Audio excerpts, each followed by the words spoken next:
વડોદરા શહેરના ફતેગંજ વિસ્તારમાં આવેલા પ્રખ્યાત પ્રદીપ બુક સ્ટોલના સંચાલક પ્રદીપભાઈના આકસ્મિક નિધનથી પુસ્તક પ્રેમીઓમાં ભારે શોકની લાગણી વ્યાપી ગઈ છે. તેમને યાદ કરવા મોટી સંખ્યામાં સ્થાનિક નાગરિકો એકઠા થયા હતા.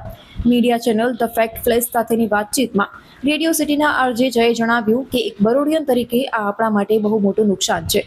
ફતેગંજથી પસાર થતો કોઈ પણ પુસ્તક પ્રેમી પ્રદીપભાઈ પાસે રોકાયા વગર, તેમની સાથે ચા પીધા વગર કે પુસ્તકોની ચર્ચા કર્યા વગર ક્યારેય રહેતો નહીં. તેઓ આજના સમયમાં ખૂબ જ નિશ્ચલ અને નિર્દોષ વ્યક્તિ હતા. પ્રદીપભાઈના જવાથી વડોદરાની રીડિંગ કમ્યુનિટીએ એક સાચો માર્ગદર્શક ગુમાવ્યો છે.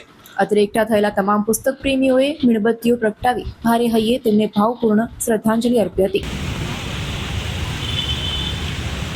जितना यूज़ होना चाहिए ये शोर भरे माहौल में, बिना किताबी दुनिया में, और जो बोलने का उनका सलीका था, सीधा अंदर उतरना, और उतरने के बाद हमें भी ऐसा कुछ नहीं था कि वो ऐसा कहते थे कि आपके पास ये है तो आप करो.